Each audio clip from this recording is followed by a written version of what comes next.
This video will show you how to control an eLab RIP from the user interface of your application. The controls are quite simple and can be controlled by user interfaces developed using C++, C#, or just about any other user interface development environment. The actual core of the RIP is a DLL, and we use a command line interface, clrip.exe, to control the RIP core.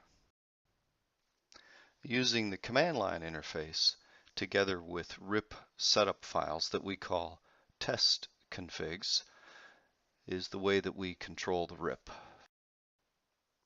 Most of the controls are affected by editing a test config file. Things like resolution, orientation, mirror print, PDF page range, ICC profiles, color separation style. Many things can be controlled in the test config file. This is an example of a very simple test config file that outputs to CMYK 300 DPI contone. Let's take a look at how a typical command line is structured. The first thing we do is use clrip to open the RIP. The next one is to tell it what test config we're going to use. Next, we tell it the path and the name for the TIFF output file. The %j command tells it to use the job name for the file name. And finally, we tell it the path for the file, the PDF file that we're going to RIP. To demonstrate how this works, I've created this simple little user interface using AutoHotkey scripting. And what it does is it allows me to take a file like this PDF file, drop it in this area here, and then select a test config. And then when I click RIP to TIFF, what it'll do is it'll show me the test config that I've selected here, the path, and the name of the job that I dropped over in the drop zone. When I click OK, it's going to send that, gather that information and send it to the command line.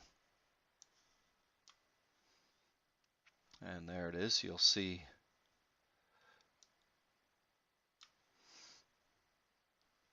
start the RIP with clrip -c. That tells it what test config to use, and here's the test config that I selected. And then the -f command, that tells it where to put the TIFF output file, and here's the path to the TIFF output folder. And then the job naming, and finally it tells it the path and name for that color test job that we're ripping. In the script for this GUI, I chose to write the command line to a bat file as opposed to sending it directly to the command prompt. This runs a little bit faster and also gives us a little bit more flexibility in how we can run the command prompt. We can either run the command prompt so that it's visible to the user so they can see what's going on, or we can also run it in the background. In the way that this script is running right now, what it'll do is gather that information for the command line, put it all into the bat file, and then open up a command prompt and run the bat file. So the bat file that we're editing is actually in here in the bin folder, and there it is right there, shf.bat. And if we open that up, we can see what the command line is that we're going to send. There it is, clrip -c, test config, path for the TIFF output file, and the file we're going to RIP. To get more detailed information about editing the test configs and the command line, you can find that information in the eLab user manual. And we've also included a copy of the script, the AutoHotkey script for this GUI that you can use as a example for you to make your own. And here's what that looks like right here. Another helpful tip that you may be interested in is how to send that command line to the RIP without opening up the command prompt window. To show you what I'm talking about, what I'll do is go ahead and run this again.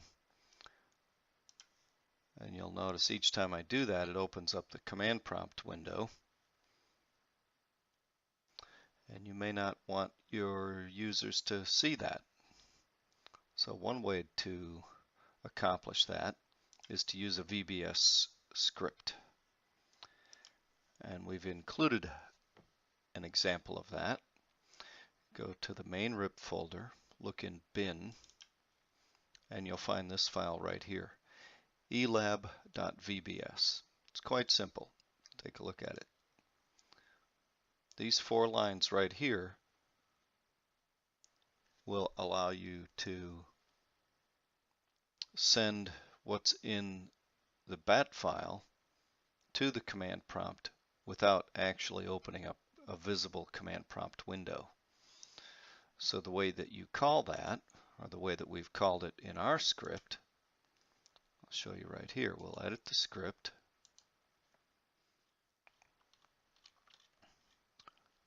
In the RIP to TIFF section, what we can do is open this up so that it'll send the command run eLab.vbs. That's going to run that script. And then what we'll do is comment out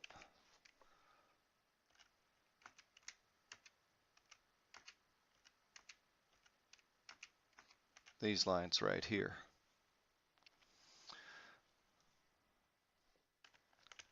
We'll save that, run that script again.